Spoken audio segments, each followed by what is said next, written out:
میرے رسول پاک صلی اللہ تعالیٰ علیہ وآلہ وسلم ارشاد فرماتے ہیں کہ تمہیں بتاؤں گھروں میں سب سے بہترین گھر کون سا ہوتا ہے؟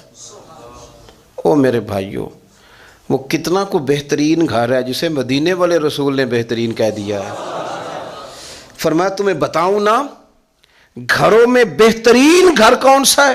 ہم سمجھتے ہیں ٹائلیں اچھی ہوں، کمرے ہوادار ہوں، اور کچن جو ہے وہ انواع و اقسام کے کھانوں سے بھرا ہوا ہو، سین اچھا ہو، اور جناب ہر چیز کی سہولیات گھر میں ہو، امن ہو، سکون ہو۔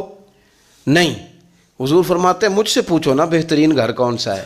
تو یا رسول اللہ بتائیے، سیاستہ میں حدیث ہے، کریم رسول فرمانے لگے گھروں میں بہترین گھر وہ ہے جس میں کوئی یتیم رہتا ہو اور اس کے ساتھ سلوک اچھا کیا جاتا ہو، اچھا سلوک کیا جاتا ہو، یتیم کو رکھا جائے، پھر اس کی پوری نگرانی کی جائے، اسے پورا پیار دیا جائے، اسے پوری محبت دی جائے، یتیم رہتا ہو اور اس کا خیال بھی رکھا جاتا ہو۔ اور میرے نبی کریم صلی اللہ تعالی علیہ وسلم فرمانے لگے تمہیں بتاؤں نا کہ گھروں میں بدترین گھر کون سا ہوتا ہے؟ بدترین گھر کون سا ہے؟ حضور بتائیے، فرمایا جس میں کوئی یتیم رہتا اور اس کے ساتھ سلوک نہ صحیح کیا جاتا ہو، اس کو تکلیف دی جاتی ہو، وہ کرب میں ہو، وہ تکلیف میں ہو، وہ اذیت میں ہو، رکھنے والوں نے رکھ تو لیا ہے لیکن ان کو پتہ ہی کوئی نہیں ہے کہ ان کے ساتھ ہم نے رویہ کس طرح کا رکھنا تھا۔ یہ ایک اللہ کی قدرت ہے، اس کی حکمت ہے۔ چلے جاتے ہیں بعض اوقات بڑے، میں نے جو شروع میں آیت پڑھی، اللہ فرماتے ہیں الم یجدک یتیما فآویٰ، محبوب ہم نے آپ کو یتیم پایا، پھر اپنے جوار رحمت میں وسیع جگہ دی، پھر ہم نے آپ کو غنی کر دیا، پھر ہم نے آپ کو اپنے قرب کا رستہ عطا کیا۔ اللہ نے نبی کریم علیہ السلام کو در یتیم پیدا فرمایا۔ یہ یتیموں کے تعلق سے ایک عظیم شان ان لوگوں کو دینی تھی، تو اللہ نے اپنے حبیب کو بھی در یتیم پیدا کر دیا۔ یہ ایک خاص قسم کا کرب ہوتا ہے۔ ظاہر ہے جس آدمی نے جو چیز چکھی ہوئی ہوتی ہے وہی اس کے ذائقے سے آگاہ ہوتا ہے، دوسرا دور کھڑا اسے آگاہ نہیں ہوتا۔ جو چکھ لیتا ہے، جو پانی میں اتر جاتا ہے، وہ اس کی گہرائی بھی جانتا ہے اور ٹھنڈا کتنا یہ بھی سمجھتا ہے۔ جن لوگوں نے یہ دور گزارا ہوتا ہے ان کو اس کا پتہ ہوتا ہے۔ نبی کریم صلی اللہ علیہ وسلم نے یہ وقت بتایا تھا، حضور نے یہ دیکھا تھا۔ حضور صلی اللہ علیہ وسلم اس کی تکلیف سے، اس کی آزمائش سے، اس کے مد و جزر سے پوری طرح آگاہ تھے، اس لیے حضور نے گن گن کے یتیموں کے حقوق بیان کی۔ میں نے اپنی زندگی میں یہ نظام دیکھا ہے، پہلے 2 ہفتے لوگوں کی نظروں میں بڑا پیار، اگلے 2 ہفتے اس میں تھوڑی سی کمی، پھر اس کے بعد آہستہ آہستہ کہنا کہ چلو کوئی تعلیم حاصل کرنا ضروری تو نہیں نا، چلو یہاں پڑھنا ضروری تو نہیں نا، چلے بندے کو خرچے بھی تو کم، پھر آہستہ آہستہ، چونکہ کوئی بھی چیز ہے نا وہ پرانی ہوتی ہے، اس میں کمزوری آنا، پھر لوگوں کے لب و لہجے کا تبدیل ہونا، پھر بعض اوقات کسی شخص کا آ کے کوئی بات پوچھنا تو اس کے سوالوں میں چبھن، اس کے لب و لہجے کے اندر گھٹن کہ کتنے بجے باہر جاتے ہو، کب واپس آتے ہو، اب شام کو کتنے بجے جاتے ہو۔ ابا بھی یہ باتیں پوچھتے ہیں، وہ بھی یہ کام کرتے ہیں، لیکن اس رویے کے اندر جو چاشنی ہوتی ہے وہ اور ہوتی ہے، اس میں جو درد ہوتا ہے وہ، اور کسی کا یہ پوچھنا اور پھر اس انداز سے پوچھنا کہ محسوس ہو کہ لب و لہجے سے طنز چھلک رہا ہے اور باتوں سے جو ہے شیرینی کی بجائے لہو ٹپک رہا ہے، اور آپ تیزاب کا کام کر رہے ہیں یہ سوال جواب کر کے۔ یہ کمزوریاں، یہ انداز، اور یہاں تک کہ بیٹیوں کے رشتے دیکھنے والوں کا آنا تو ان کا یہ پوچھنا کہ بھائیوں کا رویہ کیسا ہے۔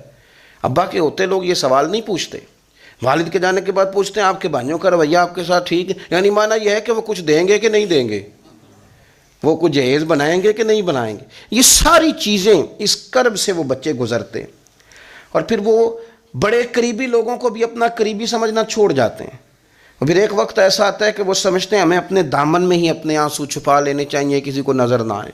وہ محسوس کرتے ہیں کہ ہمیں خود سے ہی بس سمٹ جانا چاہیے، کسی تک ہماری کوئی چیز پہنچے نہ۔ آہستہ آہستہ لوگ چیزوں کو چھپانے لگتے ہیں، اور یہ پوچھنا کہ روٹی کھائی ہے کہ نہیں کھائی، تو اس طرح پوچھنا جیسے کوئی خیرات لے کے کھڑا ہے دروازے پہ، آپ نے کھلانی ہوتی تو کھلا دی ہوتی، آپ نے گرمیوں کے کپڑے لے لیے ہیں کہ نہیں لے لیے، تو اس کا رنگ اس طرح کا ہے کہ جس طرح کسی کو اس طرح پوچھا جا رہا ہے کہ جیسے بڑا بھکاری ہے۔ یہ ساری چیزیں ہم اس انداز میں کرتے ہیں کہ وہ جو خوبصورت، میں کہہ چکا ہوں کہ پھر اگر کسی ادارے میں وہ بچے ہیں تو وہاں ان کو دکھایا جاتا ہے کہ اتنے بچے ہیں تو ہمیں فنڈ چاہیے. آپ اچھی نیت سے کر رہے ہوں گے صاحب، لیکن آپ اس کومپل کو بھی تو دیکھیں نا کہ اس نے کھلنا ہے، اس نے پھول بننا ہے، اس نے کس طرح چھاؤں لوگوں کو دینی ہے جب وہ خود مرجھا جائے گا. پھر یہ لوگوں کو، ایسے بچوں کو میں نے عام لوگوں سے نفرت کرتے دیکھا، پیچھے ہٹتے دیکھا، لوگوں کے لیے ان کے دلوں کے اندر اچھے جذبات نہ رہے. انہوں نے محسوس کیا کہ یہ ہمارے ساتھ تعاون کرنے نہیں آئے، یہ ہماری عزت کو مجروح کرنے آئے، یہ شفقت کرنے نہیں آئے، یہ تو خیرات دینے آئے. سنو میرے رسول کریم صلی اللہ علیہ وسلم کا انداز کیا ہے یتیم کے تعلق سے. حضرت بشیر بن اقربہ رضی اللہ تعالیٰ، مجموع زوائد میرے سامنے پڑھی ہے، فرماتے ہیں احد میں میرے والد شہید ہو گئے. نبی پاک صلی اللہ تعالیٰ علیہ وسلم نے نا مجھے اپنے گھوڑے کے پیچھے اپنے ساتھ بٹھا لیا گھوڑے پہ، اور میں سرور کائنات علیہ الصلوۃ والسلام کے ساتھ گھوڑے پہ بیٹھا ہوں تو حضور مجھ سے پوچھتے ہیں تمہارے والد چلے گئے. میں رو پڑا. میں نے عرض کی حضور اب نظام کیسے چلے گا؟ آپ یقین کریں چھاؤں کا پتہ تب بھی چلتا ہے کہ جب دھوپ آتی ہے اور اس کی قدر کا احساس ہوتا ہے، محسوس ہوتا ہے. جب کوئی گھر کا بڑا رخصت ہو جاتا ہے تو یوں لگتا ہے کہ ساری چھتیں کمروں کی بھی گر گئی ہیں، سین کی بھی گر گئی ہیں. اب یکدم دھوپ آئی ہے، پھر اس کا احساس محسوس ہوتا ہے. والد کے، دادا کے، بوڑھوں کے گھر میں ہوتے ہوئے تو بڑے سارے ویسے ہی مسئلے نہیں ہوتے، بہت سارے لوگ ویسے جھجکتے ہیں، سامنے ہی نہیں آتے. تو حضرت بشیر بن اقربہ رضی اللہ تعالیٰ عنہ کہتے ہیں میں نے کہا حضور میرے ابا جی چلے گئے. اب میں اپنے آپ کو بڑی تکلیف میں محسوس کرتا ہوں. قربان جائیں، حضور نے یہ نہیں فرمایا میں تیرا خیال رکھوں گا، یہ نہیں فرمایا فکر نہ کرنا. ہمارے جملے کیا ہوتے ہیں؟ کوئی حکم ہوا تو بتانا، کوئی کام ہوا تو کہنا، کوئی ضرورت ہوئی تو فوراً فون کرنا. یہ نہیں فرمایا. قربان جائیں کیا ادائیں ہیں، کیا رنگ ہے، کیا دینے کا انداز ہے، اور کس طرح برکھا برستی ہے رحمت للعالمین محبوب کی. حضور فرمانے لگے بشیر کیا تو پسند نہیں کرتا کہ عائشہ تیری ماں بن جائے اور محمد عربی تیرے باپ بن جائیں؟ پسند کرتے ہو؟ حضرت بشیر بن اقربہ رضی اللہ تعالیٰ عنہ فرماتے ہیں کہ میں بیٹھا تو گھوڑے پہ تھا، پر مجھے یوں لگا کہ ساری ہی دنیا گویا میری جھولی میں آ گئی، سارا کچھ ہی یہاں. اتنی بڑی بات حضور نے کر دی، اتنے بڑے جملے کہہ دیے. میں تو پسند نہیں کرتا؟ تجھے اچھا نہیں لگتا کہ عائشہ تیری ماں بن جائے اور محمد مصطفیٰ صلی اللہ علیہ وسلم تیرے والد بن جائے؟ تو پسند نہیں. فرماتے ہیں بس ختم ہو گئی بات. پھر تو ہم نے دھوپ دیکھی کبھی نہیں، پھر تو غربت گویا آئی کبھی نہیں، پھر تو ہم نے دیکھا ہی نہیں مد و جزر کیا ہوتا ہے.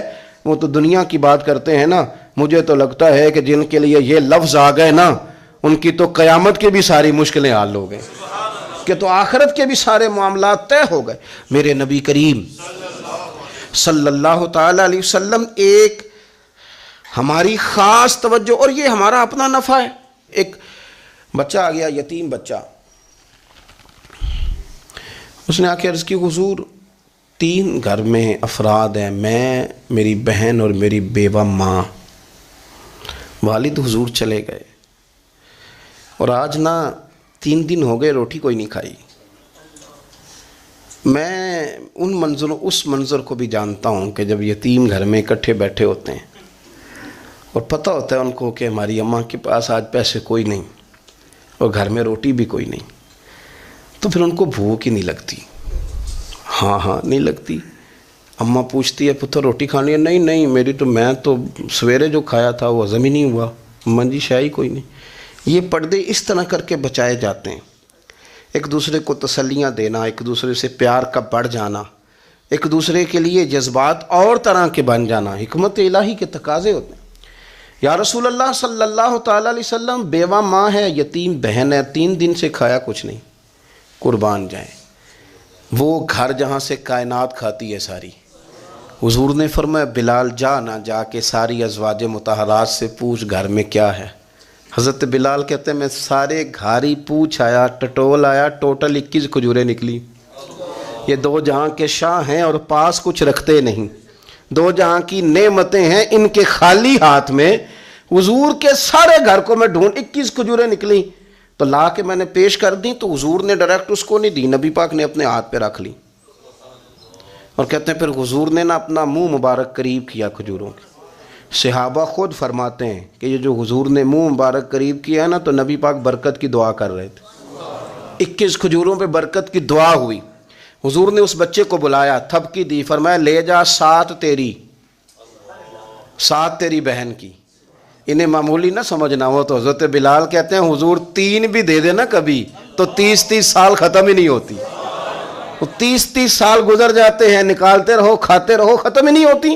حضور نے فرمایا 7 تیری, 7 تیری بہن کی, 7 تیری والدہ کی, اور 7 حضور نے اور بھی تلقین فرمائی. فرمایا ایک سویرے کھایا کرنا, ایک شام کو کھایا کرنا. یہ لے جا. حضرت سیدنا بلال حبشی کہتے ہیں رضی اللہ تعالیٰ عنہ کہ بچہ لے کے جب باہر نکلا تو حضرت سیدنا معاذ ابن جبل دوڑ کے گئے اور جا کے بچے کے سر پہ شفقت سے ہاتھ پھیرا. کہا فکر نہ کرنا, رب کریم تجھے بہترین سرپرست عطا کرے گا, پتر پریشان نہ ہونا, اللہ تیری مدد کرے گا. صرف حوصلہ دیا, سر پہ دست شفقت پھیرا. بچہ چلا گیا تو حضور نے فرمایا معاذ ادھر آؤ نا ذرا. یا رسول اللہ حکم ہو. فرمایا کس چیز نے تمہیں اٹھایا بچے کے سر پہ ہاتھ رکھنے کے لیے؟ کس نے تمہیں کہا؟ کس چیز نے تمہیں اٹھایا جو تم بچے تک پہنچ گئے؟ عرض کی یا رسول اللہ وہ جو میرے دل میں اللہ نے یتیم کے لیے رحمت رکھی ہے نا, اس نے مجھے اٹھایا تھا, اور میں نے جا کے اس کے سر پہ دست شفقت پھیرا. تو حضور فرمانے لگے سن پھر, جو کسی یتیم کے سر پہ خالی ہاتھ بھی پھیر دے, جتنے بال اس کے ہاتھ کے نیچے آئیں گے نا, رب اتنی خطائیں معاف کرے گا, اتنی نیکیاں دے گا, اتنے درجے اس کے بلند کر دے گا. خالی دست شفقت ہی پھیر دے. دینا دلانا تو بعد کی بات ہے, اس کا خیال رکھنا. تو یہ جو ہمارے مدارس ہیں نا, ان میں اکثر بچے غریب ہوتے ہیں, لیکن کچھ بچے تگڑے گھروں کے بھی ہوتے ہیں, مالدار گھروں کے بھی ہوتے ہیں. اس میں اگر کوئی ایسا بچہ آ بھی جاتا ہے نا جو یتیم ہے, کمزور ہے, تو وہ اپنے آپ کو محسوس نہیں کرتا کمزور, کیونکہ وہ یہ نہیں سمجھتا کہ میں یتیم خانے میں آیا ہوں. اس کے ذہن میں مائنڈ سیٹ یہ ہوتا ہے کہ میں مدرسے میں آیا ہوں اور میں پڑھنے کے لیے آیا ہوں. اور چونکہ وہ کچھ وزادار بچے, مالدار بچوں کے ساتھ وقت گزارتا ہے, اسی دسترخوان پہ بیٹھ کے کھاتا ہے, اسی کلاس میں سب کے ساتھ بیٹھ کے پڑھتا ہے, تو اس کی عزت نفس مجروح ہونے کی بجائے طاقت پکڑتی. وہ برابری کی سطح پہ جب آتا ہے تو اسے محسوس ہوتا ہے کہ مجھے عزت دی جا رہی. اس لیے مدارس اسلامیہ میری نظر سب سے مضبوط جگہ ہیں جہاں مساکین کی, یتیموں کی, غریبوں کی صحیح معنوں میں کفالت بھی ہوتی ہے, تعلیم بھی ہوتی ہے, عزت بھی ہوتی ہے, تربیت بھی ہوتی ہے. میرے رسول کریم علیہ السلام بڑے انہماک کے ساتھ, بڑے توجہ کے ساتھ. اچھا ایک کام اور ہوتا ہے ہمارے ہاں, وہ کیا ہے؟ اگر کوئی یتیم مال چھوڑ گیا نا اس کا باپ, تو پھر تو بارے نہیں آ رہے ہیں اس کے, پھر تو اللہ خیر کرے کہ بہت سارے مل جائیں گے کفالت کرنے والے, بہت سارے ملیں گے دھیان رکھنے والے, بڑے سارے ملیں گے توجہ دینے والے. قرآن مجید نے فرما دیا ہے کہ جو یتیم کا مال کھاتا ہے وہ سمجھ لے کہ میں مال نہیں کھا رہا, میں آگ کھا رہا ہوں, آگ کھا رہا ہوں, آگ. سورہ نساء دیکھیے. ہمارے ہاں اگر تو وہ مال چھوڑ گیا ہے تو پھر تو بہت سارے رشتہ دار مستقل اس کے محلے میں مکان لینے کو تیار ہو جاتے ہیں, الا ماشاءاللہ. پھر تو بڑے سارے ایسے بھی رشتہ دار بن جاتے ہیں جن کو والد کی موجودگی میں کبھی زیارت کا موقع بھی نہیں ملا تھا. یہ مال جو یتیم کا ہے اس کی تو زیادہ حفاظت کرنی تھی. ہم کئی دفعہ مسئلہ بتاتے ہیں, لوگ فتویٰ بازی شروع کر دیتے ہیں. مجھے بلایا گیا کہ ایک صاحب کا انتقال ہو گیا تو ان کا ختم شریف ہے, تو بچے ان کے نابالغ ہیں, تو میں نے کہا کہ آپ اس طرح کریں, ان کے مال میں سے زیادہ پیسے نہ صرف کریں.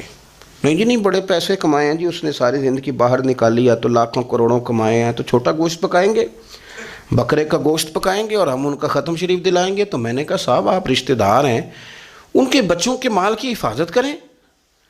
ختم شریف تو اس میں گوشت زیادہ ہونا ضروری نہیں, اس میں تو درد سے دعا کرنا ضروری ہے, اس میں تو تلاوت قرآن پاک کے سال ثواب میں ضروری ہے, ذکر اذکار ضروری ہیں.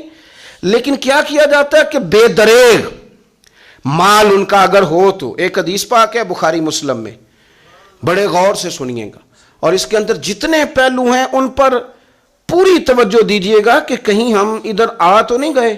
رسول پاک صلی اللہ علیہ وسلم نا ہمارے لیے سب سے بڑے حکیم ہیں, سب سے زیادہ حکمت حضور نے ہمیں بتلائی ہے کہ اس رستے چلو گے تو بچو گے, اس رستے جاؤ گے تو ہلاک ہو جاؤ گے. نبی کریم علیہ السلام نے فرمایا، بخاری مسلم میں فرمایا 7 ہلاک کرنے والی چیزوں سے بچنا، اگر ان میں تم چلے گئے تو ہلاک ہو جاؤ گے۔ 7 چیزیں ہیں جو تمہیں ہلاک کر دیں گی، برباد ہو جاؤ گے، تباہ ہو جاؤ گے، ہلاکت کا سفر ہے یہ، 7 چیزوں سے بچو۔ یا رسول اللہ صلی اللہ علیہ وسلم وہ کون کون سی؟ تو حضور نے فرمایا اللہ کے ساتھ شریک نہ کرنا، ہلاک ہو جاؤ گے۔ دوسرا نبی پاک صلی اللہ علیہ وسلم نے فرمایا جادو نہ کرنا، ہلاک ہو جاؤ گے، ہلاک۔ اور یار جسے حضور فرما رہے ہیں ہلاک ہو جائے گا، وہ بچے گا؟ نبی پاک صلی اللہ علیہ وسلم نے تیسرے نمبر پر فرمایا جس شخص کے قتل کرنے کو اللہ نے حرام قرار دیا ہے اسے قتل نہ کرنا، ہلاک ہو جاؤ گے۔ چوتھے نمبر پر رسول پاک علیہ السلام نے فرمایا سود نہ کبھی بھی کھانا، ہلاک ہو جاؤ گے، ہلاک۔ بڑی بڑی دلیلیں دی بینک والوں نے، بڑا سمجھایا تو حاجی صاحب مان گئے، محترم مان گئے، کہنے لگے نہیں جی نہیں وہ کاروبار میں لگاتے ہیں۔ بڑے بھولے بالے ہیں ہم، پتہ سارا ہے۔ اور دیکھو سب کاموں کے باوجود مستقل بینکوں میں پیسے اس اکاؤنٹ میں رکھے ہوئے ہیں جہاں سے مستقل سود آتا ہے۔ حضور نے فرمایا نہ کرنا یہ کام۔ تو کہتا ہے میں سود پہ پیسے لے کے کاروبار چمکاؤں گا، تیرے نبی پاک نے تو فرمایا تو ہلاک ہو جائے گا۔ تو کہتا ہے میں میل لگاؤں گا، حضور نے تو فرمایا ہلاکت ہے۔ تو کہتا ہے میں بڑا کچھ کر جاؤں گا تو ہلاکت ہے۔ اچھی طرح سمجھ لیں، اصل مال بھی ضائع ہو جاتا ہے اس بندے کا جو سود کا مال ملا لیتا ہے، اصل برکت بھی اڑ جاتی۔ اور میرے نبی پاک صلی اللہ علیہ وسلم نے 5ویں نمبر پہ فرمایا یتیم کا مال نہ کھانا، ہلاک ہو جاؤ گے، نہ کھانا ان کا مال، یہ کروڑوں ہو، اربوں ہو یا 10 روپے ہو، یتیم کا پیسہ نہ کھا جانا، ہلاک ہو جاؤ گے، ہلاکت تمہیں آ لے گی۔ اور پھر 6 نمبر پر نبی پاک علیہ السلام نے فرمایا کفر سے جہاد ہو رہا ہو تو کبھی پیٹھ پھیر کے بھاگنا نہ، ہلاک ہو جاؤ گے۔ اور 7ویں نمبر پر اللہ کے رسول نے فرمایا بے قصور اور بے گناہ عورت پر تہمت نہ لگانا، بلا وجہ بہو کے کھاتے نہ کچھ ڈال دینا، بلا وجہ بھابھی اور بیوی اور کسی بھی خاتون پر کوئی الزام بے قصور عورت پر بہتان نہ لگانا۔ مار مار کے ایک شخص نے بحال کر دیا بیوی کو اور بعد میں پتا چلا کہ جی مجھے شک ہے تویز کراتی ہے۔